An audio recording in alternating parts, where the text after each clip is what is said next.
এ পর্যায়ে বক্তব্য নিয়ে আসছেন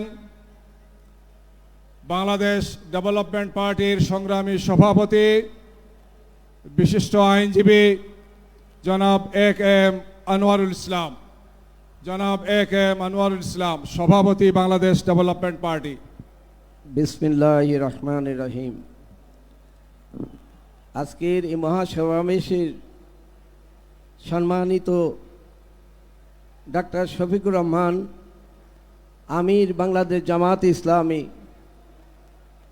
উপস্থিত জুলাই শহীদের পরিবার, যুদ্ধাহত পরিবারের সদস্যরা, উপস্থিত জাতীয় কেন্দ্রীয় নেতৃবর্গ, বাংলাদেশের টেকনাফ থেকে তেঁতুলিয়া, রূপসা থেকে পাথুরিয়ার জনপ্রতিনিধি, আমার সামনে লাখো জনতা, আসসালামু আলাইকুম ওয়া রাহমাতুল্লাহ।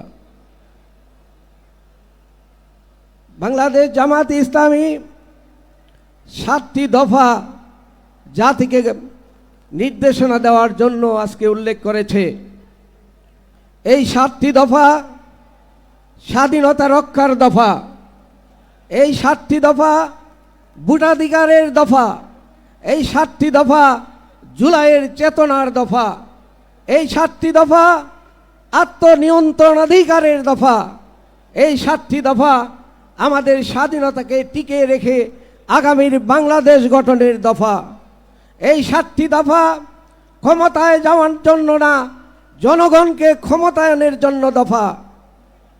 আমরা 1 বছর আগে বাংলাদেশের মানুষ কারো পরাধীনতা মেনে নিতে চায় না, তা প্রমাণ করে দিয়েছে। দুঃখের বিষয়, আধিপত্যবাদীরা শক্তিরা সেদিন জনতার চেতনার ভিত্তিতে, অভ্যুত্থানের ভিত্তিতে তারা দেশ ছাড়ে পালিয়ে গিয়েছিল। সেই ফ্যাসিস্টের যে নায়ক ছিল সে ভারতে চলে গিয়েছে।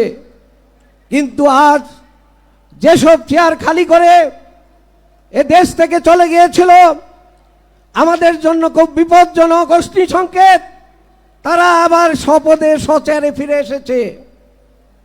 আপনাদের এই লক্ষ জনতার সমাবেশ দেখে খুশি হওয়ার মতো কিছু নেই, কিন্তু আশাবাদী হওয়ার মতো আমাদের সামনে যে ইঙ্গিত দিচ্ছে, ফ্যাসিবাদের কোনো পরিচয় নাই, ফ্যাসিবাদের কোনো দল নাই, সন্ত্রাসীদের কোনো দল নাই, স্বৈরাচারের কোনো দল নাই, কর্তৃত্ববাদীদের কোনো দল নাই।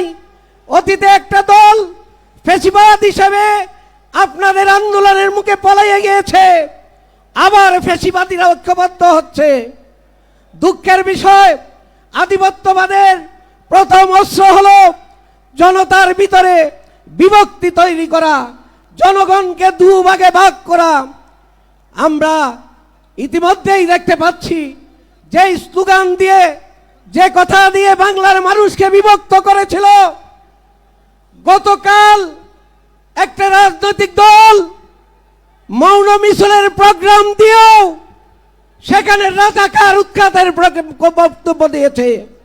তারা রাজাকার উৎখাতের মিছিল দিয়েছে, তারা 1 বছরের স্মৃতি ভুলে গিয়েছে। এই লক্ষ জনতা যে চেতনায় উদ্বুদ্ধ হয়েছে, তারা সেই অবস্থার থেকে ফিরে আসেনি। আপনারা আজকে স্পষ্ট বার্তা নিয়ে যান এই সমাবেশের মাধ্যমে, বাংলার মানুষ এদেশে আর ফ্যাসিবাদকে ঠাঁই দিবে না, কোনো স্বৈরাচারকে ঠাঁই দিবে না, কোনো কর্তৃত্ববাদকে ঠাঁই দিবে না। আমরা বাংলাদেশের মানুষ জামায়াত ইসলামের সাথে ঐক্যবদ্ধ হয়ে আবারও দেশ গঠনের জন্য রক্ত দিতে প্রস্তুত আছি। বাংলাদেশ জিন্দাবাদ, বাংলাদেশ জামাত ইসলামী জিন্দাবাদ, বাংলাদেশ ডেভেলপমেন্ট পার্টি জিন্দাবাদ।